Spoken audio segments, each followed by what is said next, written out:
and persistence. Only two things can get you through this, man.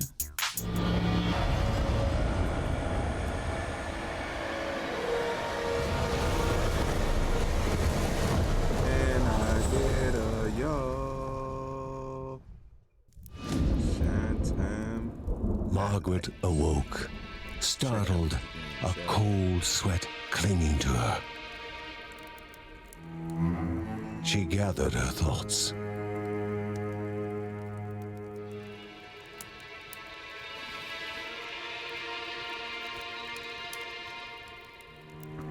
Aged wood creaked, echoing through the quiet rooms.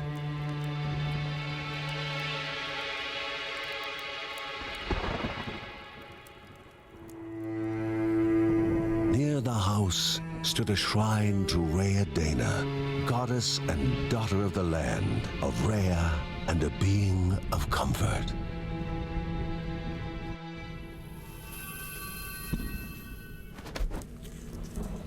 Margaret sought answers. But the goddess did not speak. There was only the faint whisper of something dark, something hungry.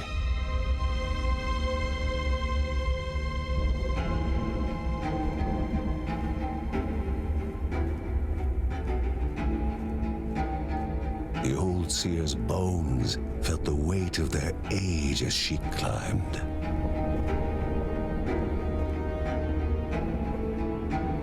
The only thought on her mind, has it begun again?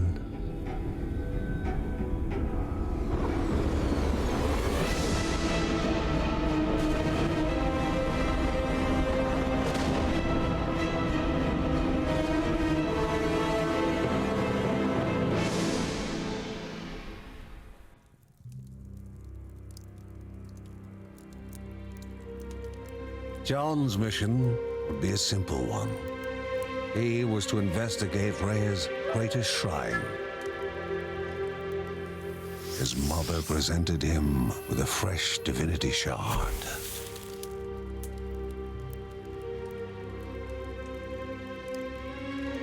From his brother came a newly sharpened sword.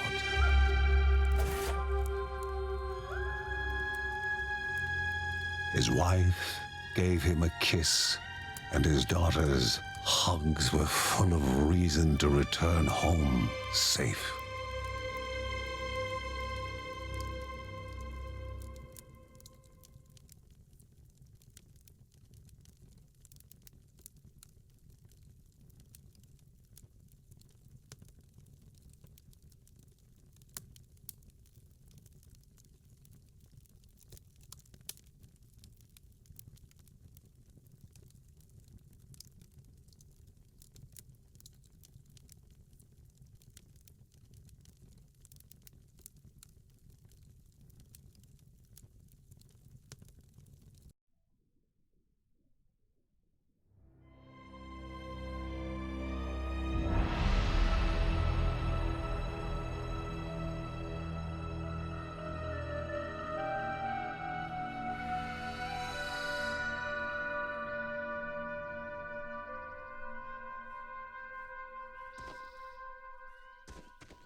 Rhea, a land long forgotten, a place of unimaginable beauty.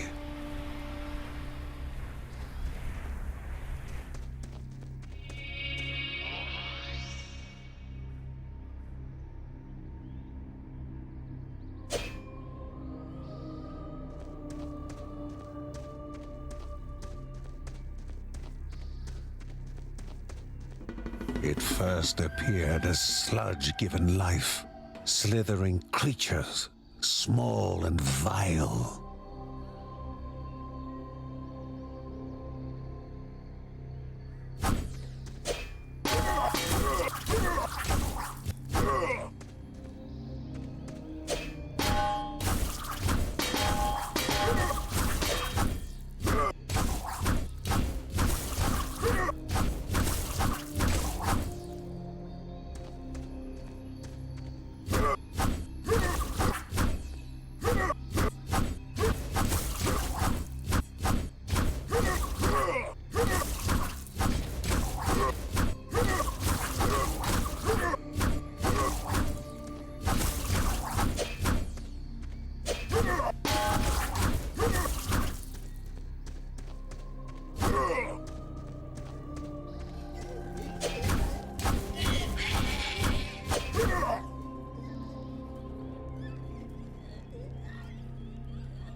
wall, impeding further progress. A battle was certain.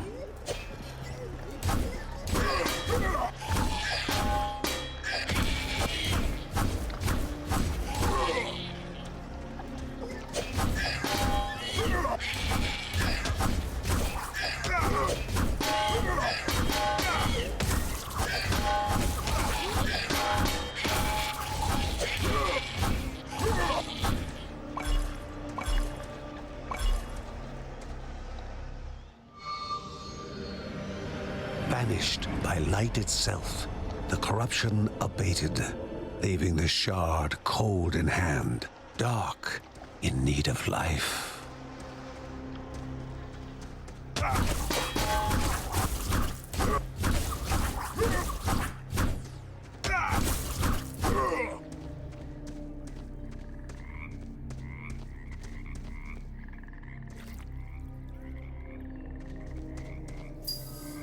The shard grew warm, humming softly from the harnessed energy.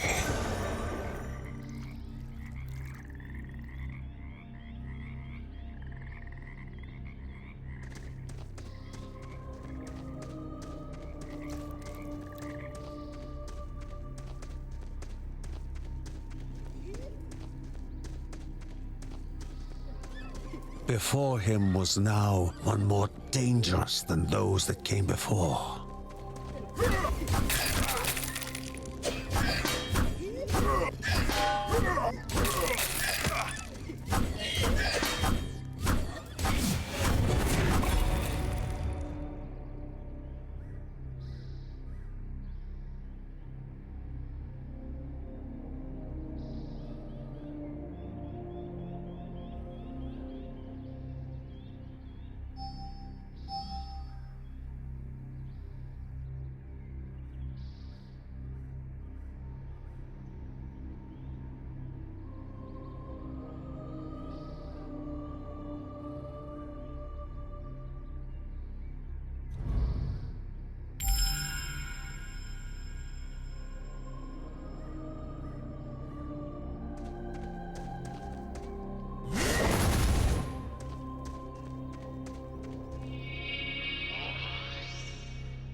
Goblins, a familiar threat, albeit farther out than usual.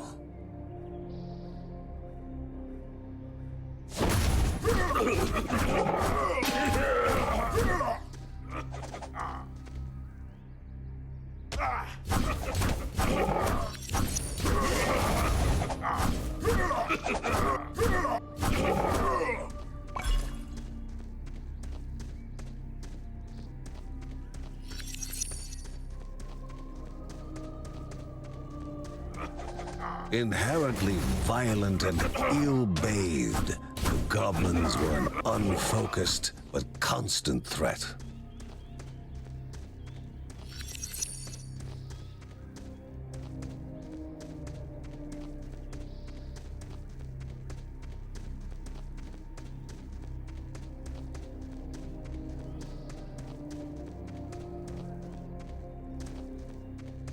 Magnificent, but dangerous, a land of love found and of love lost. Can I get a yo? Shantan, worth playing. MoonShyne Blackbeard, I said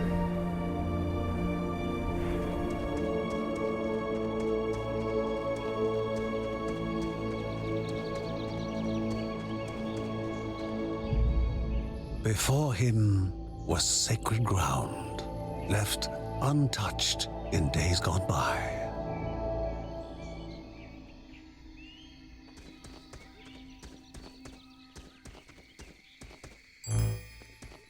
Remaining calm and collected, the shock of his heart-skipping beats was concealed in expert fashion.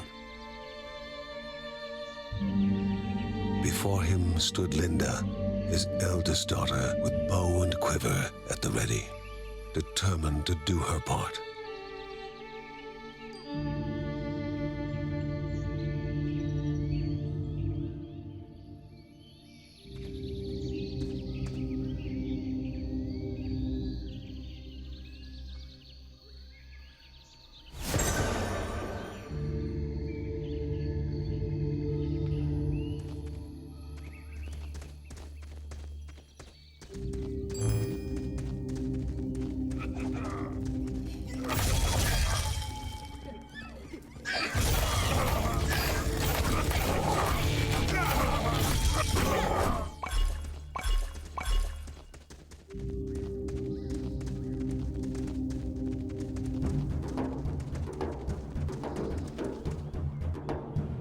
Before the Guardians were not beasts feeding, but monsters consuming, destroying others. They corrupted and distorted, creating even more hungry husks.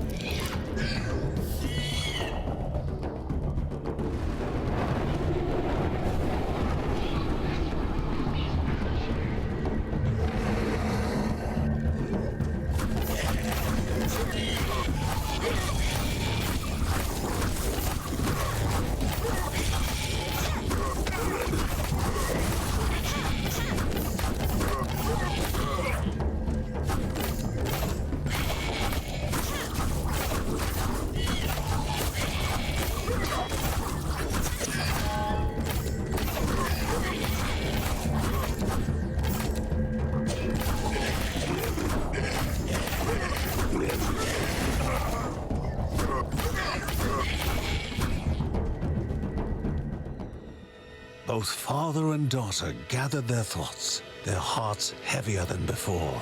How would they explain what they had witnessed?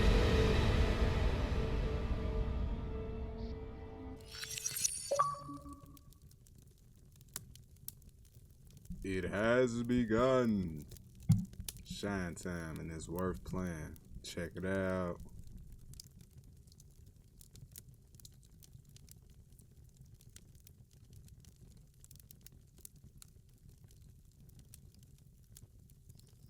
The ancient tree had been cut down. Together, father and daughter described the horror, the creatures dripping with decay that slithered into bodies stuck between life and death to bolster their ranks. Grandma Margaret confirmed what they all feared.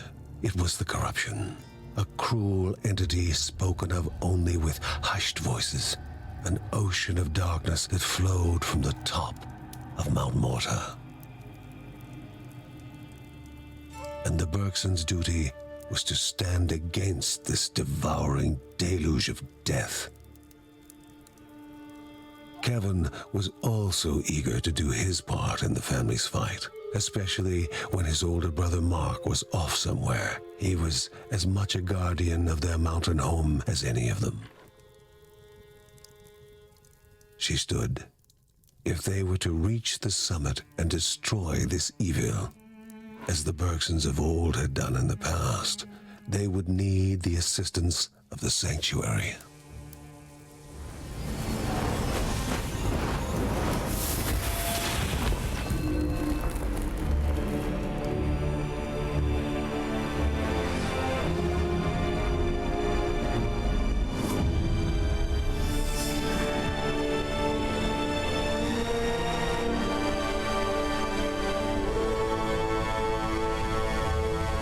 Given to the Bergsons by Rhea herself, the sanctuary was a gateway to the mysterious lands around the mountain.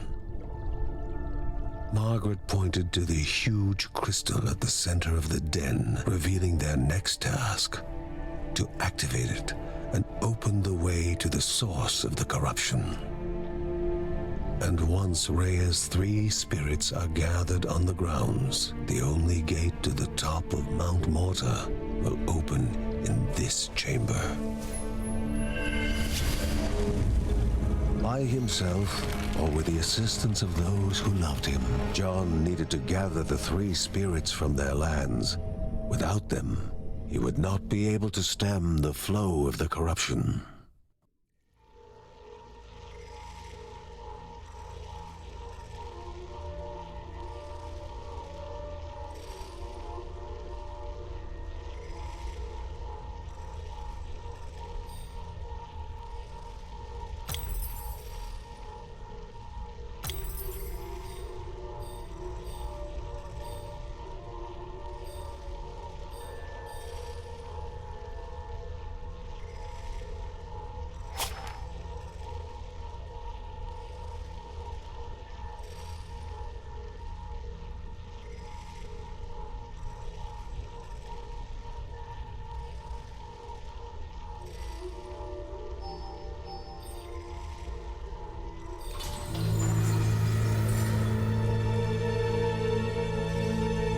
A celestial shard chipped directly from the ancient crystal in the sanctuary. It would be the Bergsons' lifeline, a tether to pull them back home before death's fateful whisper.